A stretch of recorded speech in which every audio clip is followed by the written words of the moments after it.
17ನೇ ತಾರೀಕು ಕಂಪ್ಲೇಂಟ್ ಬಂದಾಗ ಗೊತ್ತಾಗುತ್ತೆ ನೀವು ದಾಖಲೆಗಳನ್ನ ಕೊಟ್ಟಿಲ್ಲ ಅಂತ. ಬ್ಯಾಂಕ್ನವ್ರಿಗೆ ಕೊಡಿಸಿರೋ ಲೆಟ್ರಿಗೆ ನೀವು ರಿಪ್ಲೈ ಕೊಟ್ಟಿಲ್ಲ ಅಂತ 17ರಲ್ಲಿ ಡಿಸಿಷನ್ ತಗೊಂಡಾಗ ಅವರು ಹೇಳ್ತಾರೆ, ನೀವು ಅದಕ್ಕೆ ಯಾವುದೇ ರೀತಿಯಾಗಿ ಬ್ಯಾಂಕಿಗೆ ನೀವು ಸರಿಯಾದ ರೆಸ್ಪಾನ್ಸ್ ಕೊಟ್ಟಿಲ್ಲ, ಹಾಗಾಗಿ ನಿಮ್ಮ ಕಂಪ್ಲೇಂಟ್ ಡೂಪ್ಲಿಕೇಟ್ ಅಂತ ಕ್ಲೋಸ್ ಮಾಡ್ತೀವಿ ಅಂತ ಹೇಳ್ತಾರೆ. ಮಾನ್ಯವಲ್ಲದ್ದು ಅಂತ ಇದು ಮ್ಯಾನೇಜರಿಗೆ ಒಂದು ಇದನ್ನು ಮಾಡಿದ್ದೀವಿ. ಏನಂತ ಹೇಳಿದ್ರೆ ಅಲ್ಲೇ ಉಪವಾಸ ಸತ್ಯಾಗ್ರಹ ಮಾಡಬೇಕು ಅಂತ ತೀರ್ಮಾನ ತಗೊಂಡಿದ್ದೀವಿ. ಆಮೇಲೆ ಈಗ ಇನ್ನೊಂದು ಏನಾಗುತ್ತೆ ಅಂದರೆ, ಈಗ ನಮಗೆ ಸ್ವಲ್ಪ RBI ಗೈಡ್ಲೈನ್ಸ್ಗಳು ಆಮೇಲೆ ಯಾವ ಥರ ಬ್ಯಾಂಕಿನ ಗೈಡ್ಲೈನ್ಸ್ಗಳಿದೆ ಅಂತೇಳಿ ಗೊತ್ತಿದೆ. ಸೊ ಅದು ಗೊತ್ತಿರೋಕ್ಕೋಗಿ ನಾವಿಷ್ಟು ಹೋರಾಟ ಮಾಡಿದ್ವಿ. ಕೆಲವ್ರು ಹಳ್ಳಿಯವರಿಗೆ ಏನೂ ಗೊತ್ತಿರಲ್ಲ. ಈಗ ಹೈನುಗಾರಿಕೆ ಅಂತ ಬರ್ತಾರೆ, ಏನೋ ಬ್ಯಾಂಕಿಂದ ಲೋನ್ ಕೊಡ್ತಾರೆ ಅಂತೇಳಿ ಬರ್ತಾರೆ. ಅವ್ರಿಗೆ ಇವ್ರು ಈ ಥರ ಮಾಡಿಬಿಟ್ರೆ ಅವ್ರು ನೆಕ್ಸ್ಟ್ ಸಿಬಿಲು ಚೆಕ್ ಮಾಡ್ಸೋಕೆ ಹೋಗಲ್ಲ ಪ್ರೈವೇಟಲ್ಲಿ. ಇವ್ರು ಹೇಳಿದ್ದೆ ಸತ್ಯ ಅಂತ ತಿಳ್ಕೊಂಡು ಮನೇಲಿರ್ತಾರೆ. ಆಮೇಲೆ ಇವ್ರ ಮನೆಯವರು ಸಮಸ್ಯೆ ಆಗೋದಂದರೆ ಅಲ್ಲಿ ಪಾಪ ಅವ್ರಿಗೆ ಗೊತ್ತೇ ಇರಲ್ಲ. ಇನ್ಯಾವುದೋ ಲೋನಿಗೆ ಹೋದಾಗ ನಿಮ್ದೆಲ್ಲೂ ಲೋನ್ ಇಲ್ಲ ಕಣ್ರಿ ಅಂತ ಹೇಳಿದಾಗ ಆಮೇಲೆ ಅವ್ರಿಗೆ ಅನ್ಸುತ್ತೆ ಈಗ ಹೈನುಗಾರಿಕೆಯಲ್ಲಿ ನಾನು ತೊಗೊಳ್ಬೇಕಿತ್ತು, ನನಗೆ ಅದರಿಂದ ಬೆನಿಫಿಟ್ ಬರ್ತಿತ್ತು ಅನಿಸುತ್ತೆ.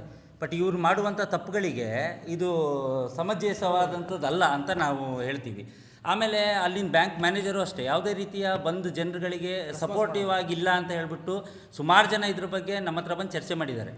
ಆ ನಂತರದಲ್ಲಿ ಕನ್ನಡದಲ್ಲಂತೂ ಮಾತಾಡಲ್ಲ. ಈಗ ಅವರಿಗೆ ಕನ್ನಡ ಬರಲ್ಲ ಅಂದಾಗ ಯಾರೋ ಒಬ್ಬರು ಅವ್ರ ಬ್ಯಾಂಕ್ ಸಿಬ್ಬಂದಿ ಕರೆದುಬಿಟ್ಟು ಟ್ರಾನ್ಸ್ಲೇಟ್ ಮಾಡಿ ಹೇಳ್ಬೋದು. ಈ ಪ್ರತಿಯೊಬ್ಬರು ಇಂಗ್ಲೀಷ್ ಕಲ್ತ್ಕೊಂಡೇ ಹೋಗಬೇಕು ಅಂತ ಏನಿಲ್ಲ. ಕನ್ನಡ ಬರಲ್ಲ ಅಂದರೆ ಇವ್ರು ಟ್ರಾನ್ಸ್ಲೇಟ್ ಮಾಡಿ ಹೇಳಬೇಕು. ಇವರಿಗೆ ಕನ್ನಡದಲ್ಲಿ ಕೇಳಿದ ತಕ್ಷಣ ಇವ್ರು ರ್ಯಾಶ್ ಆಗಿಬಿಡೋದಂತೆ, ಇಂಗ್ಲೀಷಲ್ಲಿ ಇಲ್ಲ ಆಗಲ್ಲ ಅನ್ನೋ ಲೆಕ್ಕಾಚಾರದಲ್ಲಿ. ಅದಕ್ಕೆ ಅವರು ಫಸ್ಟು ಸಾರ್ವಜನಿಕರ ಜೊತೆಗೆ ಅವ್ರ ಸ್ಪಂದನೆ ಚೆನ್ನಾಗಿರಬೇಕು. ನಾವು ಇದ್ರ ಬಗ್ಗೆ ಈಗ ನೇರವಾಗಿ ಹೋಗಿ ಅವ್ರಿಗೆ ಪ್ರಶ್ನೆ ಮಾಡ್ತೀವಿ, ಆದರೆ ಇದೊಂದು ಮಾಹಿತಿ ಸಾರ್ವಜನಿಕರಿಗೆ ಇರಲಿ ಅಂತ ನಾನು ಹೇಳ್ತಾ ಇದ್ದೀನಿ. ಈಗ ಅವ್ರ ಮನೇಲೂ ಕೂಡ ಕೇಳ್ತಾ ಇದ್ದಾರೆ, 22 ಲಕ್ಷ ರೂಪಾಯಿ ಎಲ್ಲಿ ಏನು ಮಾಡಿದೆಯಪ್ಪ, ಎಲ್ಲಿಂದ ಬಂತು ಆ ದುಡ್ಡು ಏನು ಮಾಡಿದೆಯಪ್ಪ, ಆ ಥರ ಅವ್ರ ಮನೇಲಿ ಕೇಳ್ತಾ ಇದ್ದಾರಂತೆ. 22 ಲಕ್ಷ ರೂಪಾಯಿ ನಮ್ಮ ಮನೆ ಏನೂ ಗೊತ್ತಿಲ್ಲ, ಏನು ಮಾಡಿದೆ ಅಂತ ಅವ್ರ ಮೇಲೆ ಅವರಿಗೆ ಮನೆಯಿಂದ ಹೊರಗೂ ಹಾಕ್ತಿದ್ದಾರಂತೆ ಅವರಮ್ಮ.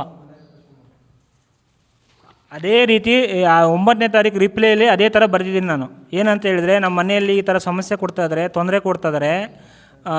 ಈಗ 2 ಲಕ್ಷ ಕೊಡ್ತಾ ಇದ್ದಾರೆ ಏನು ತೊಂದರೆ ಅಂದರೆ ಎಲ್ಲಿಂದ ಬೇಡ, ಬರ್ದಿದ್ದು ಬೇಡ, ಹಿಂಗೆ ಕೊಡ್ತಾ ಇದ್ದಾರೆ, ನಮ್ಮ ಮನೆ ಸಮಸ್ಯೆ ಮಾಡ್ತಾ ಇದ್ದಾರೆ ಅಂತ ಹೇಳಿ ಅಂತ ಅಂದಾಗ 2 ಲಕ್ಷ ರೂಪಾಯಿ ನನಗೆ 2016ರಲ್ಲಿ ತಗೊಂಡು ಏನು ಮಾಡಿದೆ ಅನ್ನೋದು ಒಂದು ಕಡೆ ಪ್ರಶ್ನೆ. ಇನ್ನೊಂದು ಮನೇಲಿ ಕೇಳೋದು ಏನಪ್ಪ ಅಂದರೆ 22 ಲಕ್ಷ ರೂಪಾಯಿ RBI ಸುಮ್ಮನೆ ಕೊಟ್ಬಿಡುತ್ತಾ? RBI ಒಂದು ಜವಾಬ್ದಾರಿ ಸ್ಥಾನದಾಗಿರುವಂಥ ಒಂದು ಸಂಸ್ಥೆ 22 ಲಕ್ಷ ಹೆಂಗೆ ಕೊಡುತ್ತೆ? ಅದು ಸುಳ್ಳು. ನೀವು ನಾವು ವಾದ ಮಾಡೋಕ್ಕೆ ಆಗ್ತಿಲ್ಲ ನಮ್ಮ ಕೈಯಲ್ಲಿ ಮನೆಯಲ್ಲಿ. ಆ ಥರ ಹಿಂಸೆ ನಮಗೆ. ಆ ಲೆಕ್ಕ ಕೇಳ್ತಾ ಇದ್ದಾರೆ. ಇದಕ್ಕೆ ನನಗೆ RBI ಸ್ಪಷ್ಟನೆ ಕೊಡಬೇಕು. ಒಂದು ಇಲ್ಲ ಅಂದರೆ ನಾವು ಅದನ್ನೇ ಹೇಳಿದ್ವಿ, ನಾವು ಈಗ ಹೆಂಗೂ ಈಗ ಮನೆ ಬಿಡೋಂಥ ಪೊಸಿಷನಿಗೆ ಬಂದಿದ್ದೀವಿ. ಅದಕ್ಕೆ ಈಗ RBI ಉತ್ತರ ಕೊಡಬೇಕು. ಆಮೇಲೆ ನಮ್ಮ ಬ್ಯಾಂಕ್ ಮ್ಯಾನೇಜರು ಉತ್ತರ ಕೊಡಬೇಕು. ಬ್ಯಾಂಕ್ ಮ್ಯಾನೇಜರ್ ಇಬ್ಬರು ಉತ್ತರ ಕೊಡಬೇಕು.